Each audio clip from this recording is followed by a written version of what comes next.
Munonjeon, the guidebook for Juyok of the Chinese Confucian scriptures, has the following phrase. 적선 지가 필유역영, 적불선 지가 필유여왕. There is overflowing happiness in a family that has done many good deeds, and there is overflowing disaster in a family that has done many misdeeds.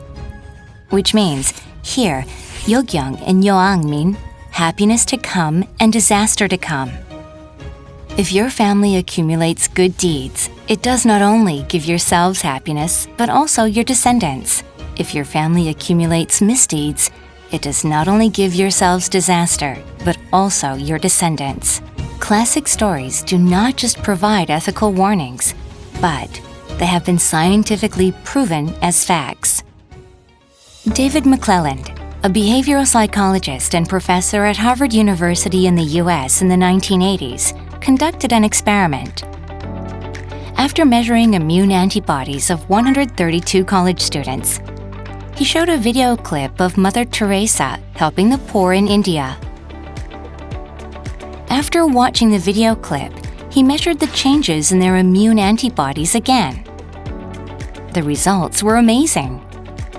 It was found that the immune antibodies of the students had increased by 50% after watching the video clip.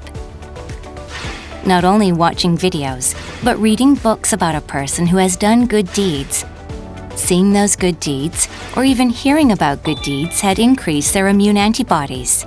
This is called the Mother Teresa effect, or Schweitzer effect. There is a similar term called helper's high. Alan Lux, an American doctor and leader of a non-profit organization, called the powerful feeling you experience when you help others helper's high. And according to his research, people who do volunteer work regularly are 10 times more likely to be healthy than those who do not. This is because that while experiencing helper's high, your physical and mental stress is relieved. Blood pressure and cholesterol levels are significantly reduced. 3 times the normal level of endorphins are secreted. Due to these reasons, people who do volunteer work regularly are much more healthier than those that do not. But the interesting fact is, when you volunteer out of selfishness, there is no lifespan extension effect.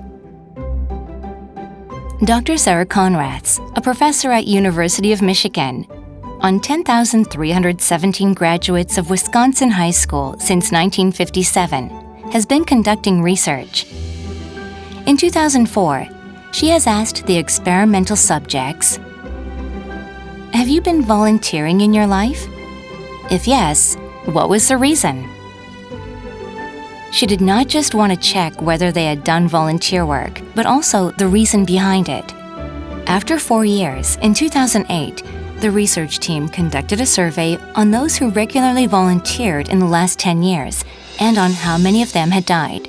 While the mortality rate of those who had responded was only 1.6%, the mortality rate of those who had no volunteering experience was 4.3%, which is about 3 times higher. In fact, the mortality rate of those who didn't do volunteer work as compared to those who volunteered was more than 3 times higher. The unusual finding here is the reason for volunteering was for their satisfaction, that the mortality rate of those who answered that, compared to the mortality rate of those who did not volunteer at all, was not much different. We can see here that the Mother Teresa effect only works when you volunteer sincerely. If you do it for your own benefit, or by taking pictures to gain a reputation, or to show off that you're a humanitarian, minding others volunteering, or donation made reluctantly may not increase your immunity. In network marketing, a deeper bond is created between people than in any other occupation. To leaders and partners, building good relationships is very important. Building good relationships is simple. It is to help others.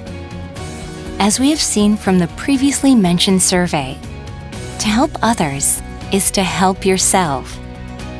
Through such a process, good relationships build up naturally. But you need to remember one more thing. It is your sincerity.